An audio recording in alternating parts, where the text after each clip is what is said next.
Buenos días, amigas y amigos. Comenzamos aquí un nuevo programa de Azul Araña. Antes, quiero agradecerles las vistas, los comentarios, las suscripciones. También quiero agradecer a los amigos de la última página, el gran programa que realizan Sebastián Porrini y Diego Ortega, miembros de la Asociación de Estudios Humanísticos, que les recomiendo mirar y al mismo tiempo que se suscriban. El programa de hoy va a, como su nombre lo indica, va a tratar sobre Franz Kafka, al que he titulado Un escritor clarividente.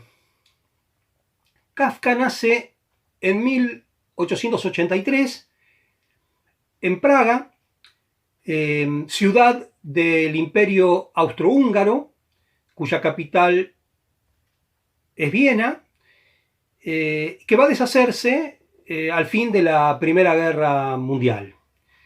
Y muere en 1924 de tuberculosis en Kirlin, una localidad de Austria. Pues bien, podríamos hablar, como suele hacerse, acerca de su biografía,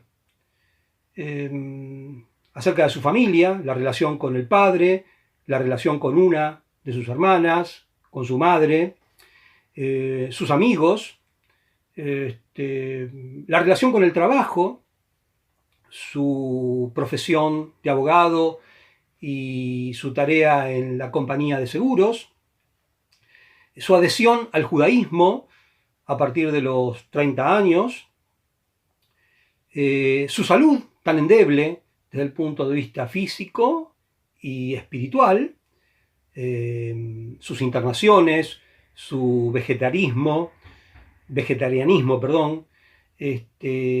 sus amores, Félix Bauer, Milena Gesenká, Dora Diamant, con la que vive unos meses en el último periodo de su vida, las propuestas de casamiento, todas frustradas, sus lecturas, sus influencias, Flaubert,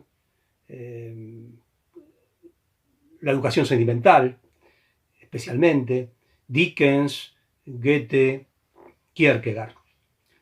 En fin, podríamos hablar de su biografía, que es tan utilizada o tan frecuentada por la crítica para darle sentido o explicar los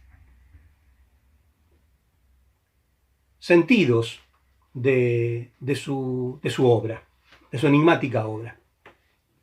Pero yo pienso que no es imprescindible el conocimiento de su biografía para apreciar su literatura.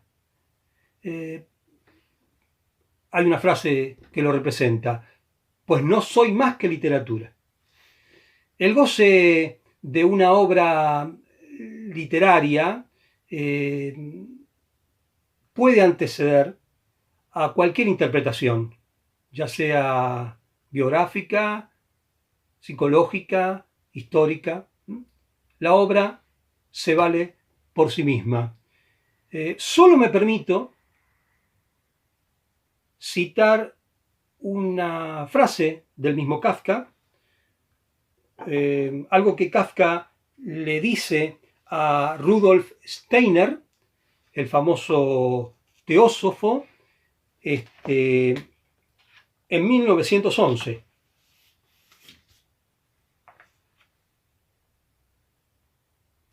Y sin duda he experimentado estados, no muchos, que en mi opinión están muy cerca de los estados clarividentes que usted describe. En ellos habito completamente en cada idea, pero también he llenado cada idea con ellos, y en ellos me sentí llevado no solo hasta mi límite, sino hasta el límite del humano en general. Sin duda, esta es una expresión muy significativa de una experiencia trascendente, de la que va a dar cuenta su literatura, sin duda.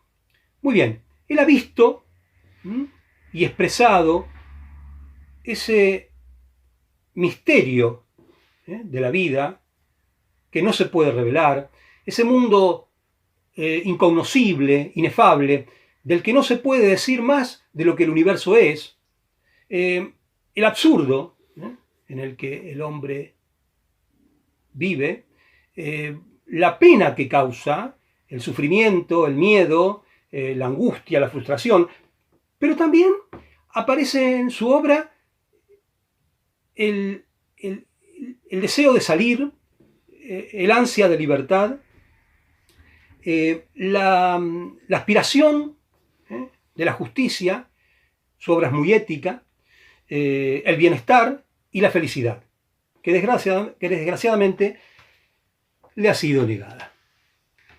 Bien, leamos un relato de Kafka. Se llama Un mensaje imperial. El emperador, dicen, te ha enviado a ti, el solitario, el último de sus súbditos, la sombra que ha huido a la más remota lejanía, insignificante ante el sol imperial.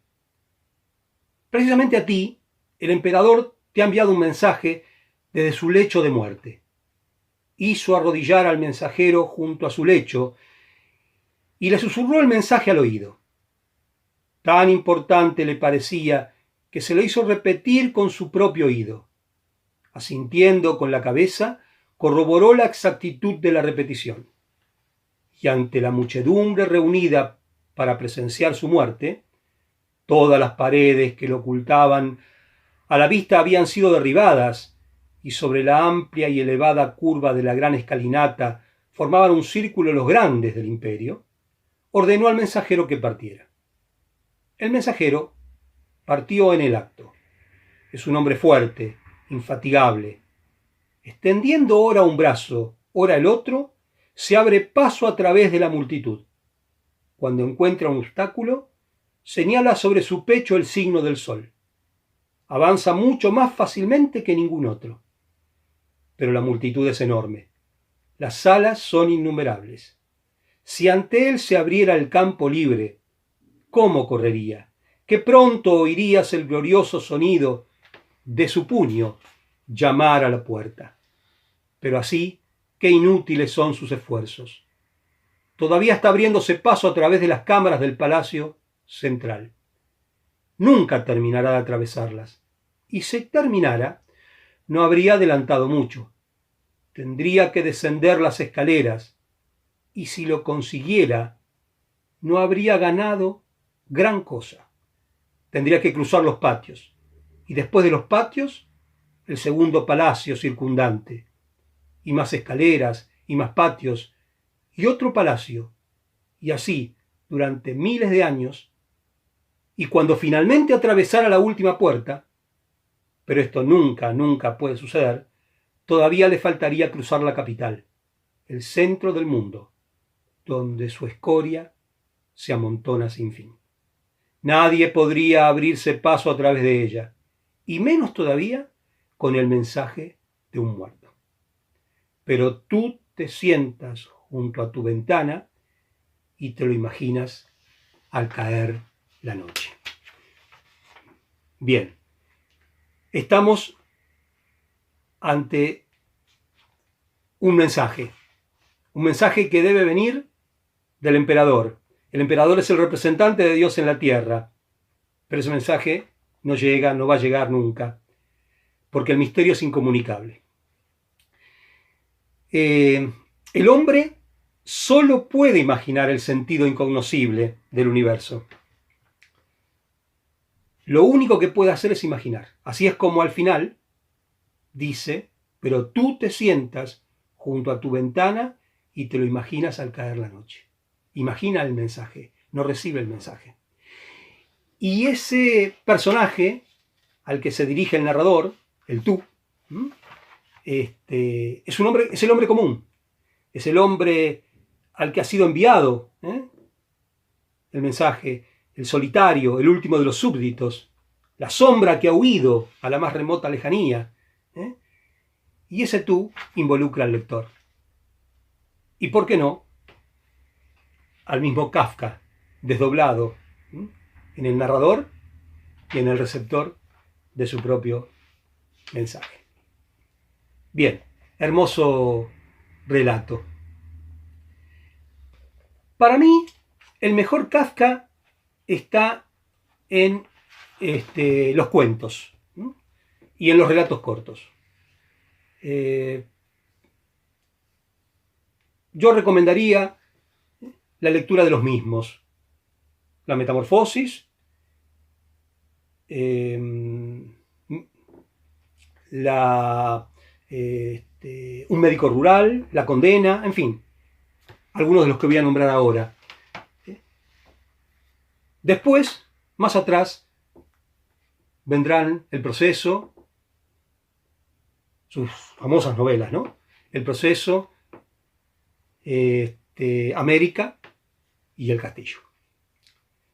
Pero ya en el cuento y en el relato corto está todo Kafka, el esencial y el más bello. En esos cuentos que recomiendo, estamos frente a la magnitud de su universo. El espectáculo de la incomprensión, por ejemplo, en El artista del hambre. La búsqueda de la perfección en la obra, que es lo que ha perseguido Kafka en toda su vida, en un artista del trapecio.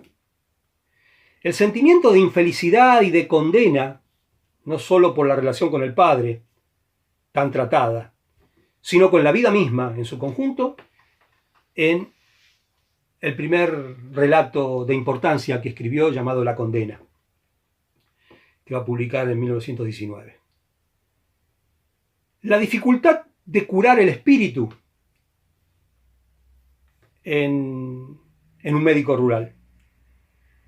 El carnicero poder militar que nace de la Primera Guerra Mundial y que va a anunciar las atrocidades del nazismo en un viejo manuscrito. El hombre impedido de ingresar al orden que rige el universo.